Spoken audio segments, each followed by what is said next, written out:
Alright players, it's your boy, JQ Vault. Coming to you from the Purple Underground in conjunction with your boy, Mr. Goodnight. Alright, you saw the album cover. Those who are jazz lovers know automatically who it is. Talking about Kinda Blue, one of the greatest all-around albums of all time. No doubt. It was recorded in 1959.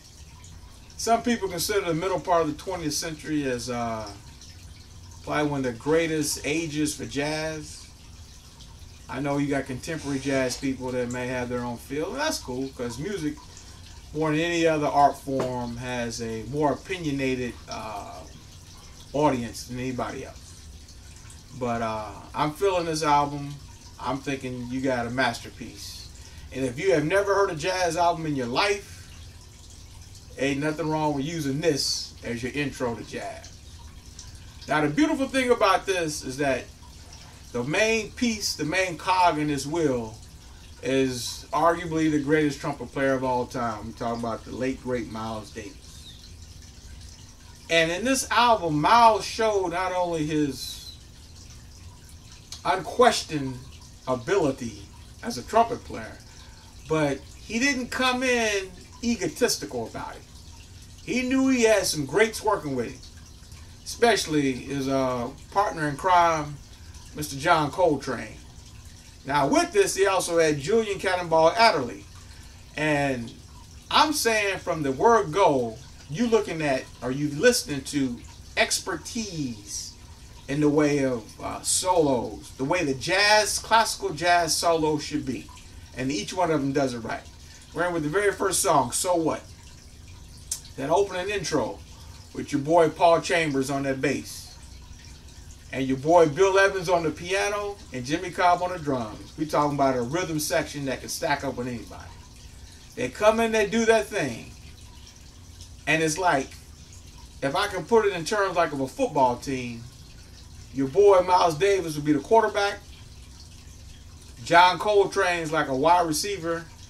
And your running back would be Julian Cannonball Adderley. Now, Miles knows who he is. He knows his talents. So he doesn't try to take over the whole show. He comes in, he does his thing expertly as a trumpet player.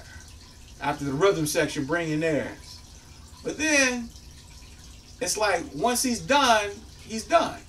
Because he knows he has other songs on that album where he can go ahead and do his thing. Okay? After he comes in with that intro, then we go over to the alto sax, your boy Julian Cannonball Adderley. He follows right after Miles' lead, and it's like he stays right with it. That standard of excellence is right there. Julian floats off and does his thing while the rhythm section keeps that beat. And I'm telling you, we're talking about rhythm sections. Jimmy Cobb and Paul Chambers, the way they connect on that, the way they got that tone and that beat and they keep that foundation going, it's a thing of beauty. Because this allows Miles and Julian to do their thing. They can just float wherever they want. They're going to come back to the same beat. Because Jimmy and Mr. Chambers got their thing going. But the thing is, whether it was scripted like this or whether it was just meant to be, however you're going to put it, it is what it is. When your boy John Coltrane comes in, there's only one word for his performance on this song. So what? Nasty. I mean, you talking about somebody taking a tenor saxophone, he's making it do things that a tenor saxophone is not supposed to do. He's got that saxophone going up, hitting octaves that make you wonder, is that a tenor sax? Yes, it's a tenor sax.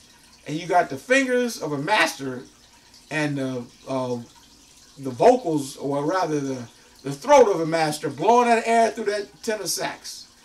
And when you listen to his solo, it's almost like, without trying to say I'm the best person on this song, he just let his music do it.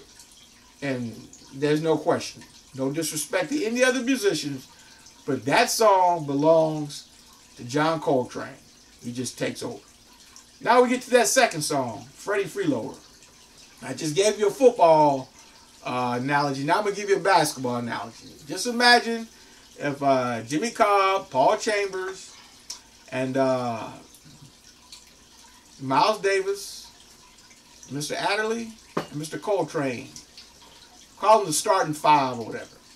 But then, for this one particular song, we're going to take Bill Evans off the piano. We're going to put Wynton Kelly in. The sixth man. Now, sixth man knows he comes off the bench. He's expected to bring instant offense. And that's exactly what Wynton Kelly does. Wynton Kelly knows he's only got one song in this whole album. Freddie Freeloader.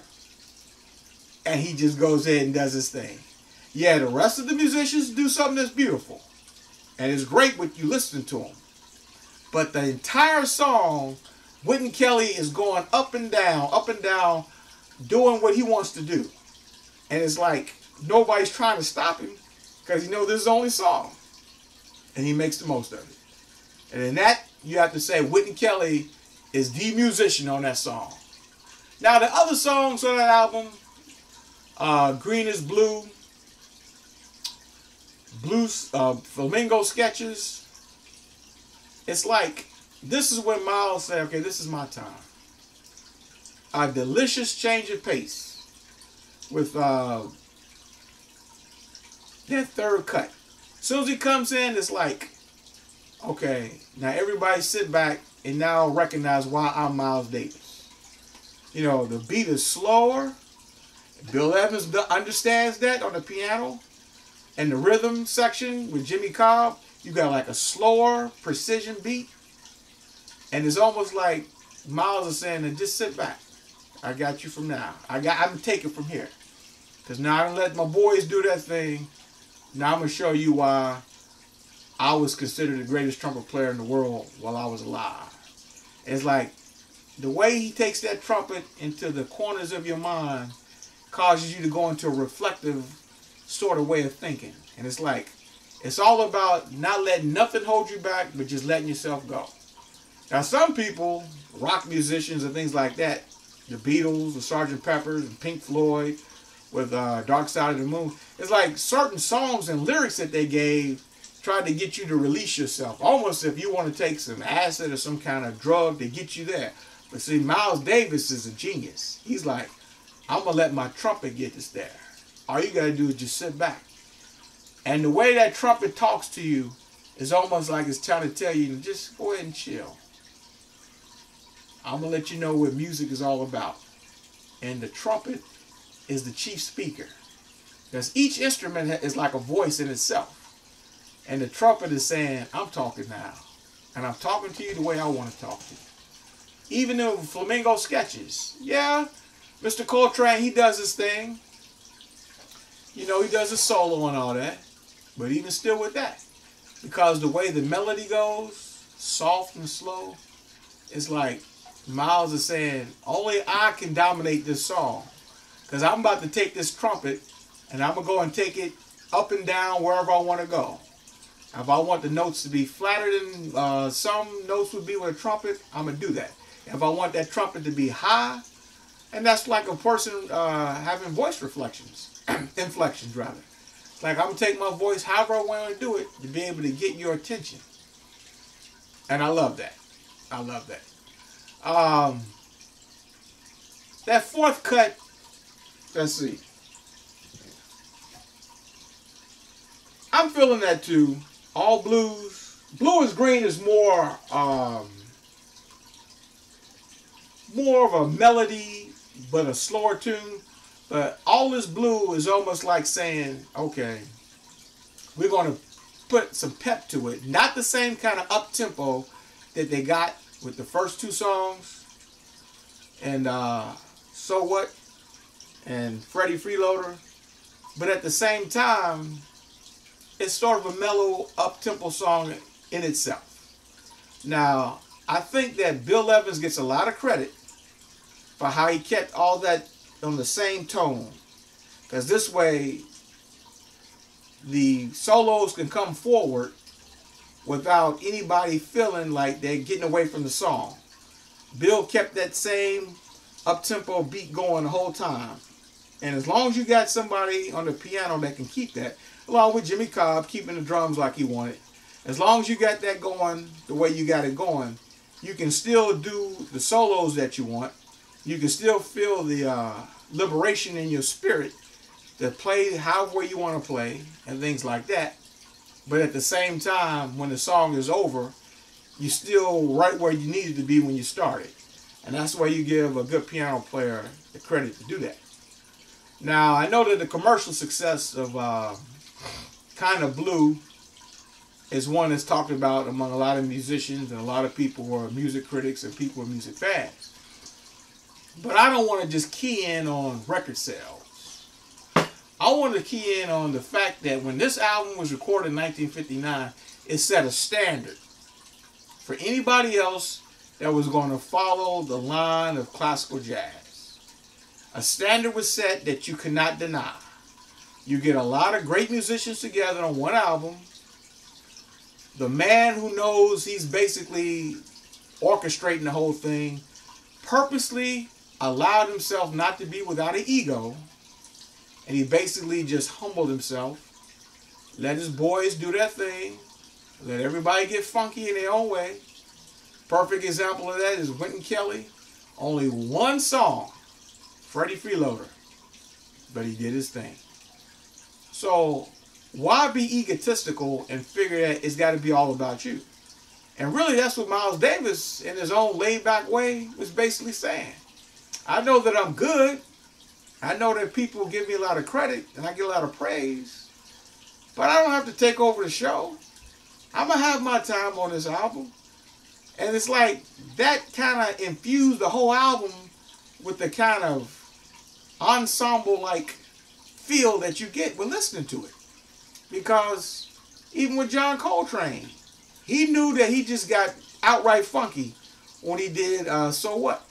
But it wasn't like he was trying to continue to keep that same standard of I am above everybody else. That wasn't necessary.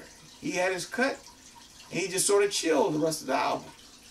And Jimmy Cobb, you know, he never had to have like a song just for him. He knew the importance of his role in the rhythm section. And so he did his thing. Same way with Bill Evans. You know, they kept the rhythm going, and Paul Chambers. And when everybody takes a part in the ensemble mindset and think that we are all separate elements, but together we make another element, when we all put ourselves together, then you got something. You got something that's more than just a flash in the pan. You got that thing they call greatness. And I really feel the way Miles knew that he was going to have his songs. And then when he did his songs, just the melody itself, let you know that he was going to do what I think that anybody who's humble enough to recognize that you're in the presence of other great musicians, you just be you when the time comes for you to be you. Because when you try to be you when it's not your time, you're stepping over somebody else's shoes. But Miles wasn't like that. And that's why I feel that Miles was one of the greatest musicians. And this showed me why he got so much respect and why he was held in such high regard by other musicians by what he did with Kind of Blue. I'm thinking that if somebody wanted to form a group, it could be in another genre. It don't have to necessarily be in jazz. It could be a heavy metal band. It could be a funk band. It could be a country music band. Go ahead and listen to this album. Look at how the way it was structured and how the way your boy Miles Davis worked his work with all those fellow great musicians. All right. This your boy JQ Vault endorsing Kind of Blue, and I'm out.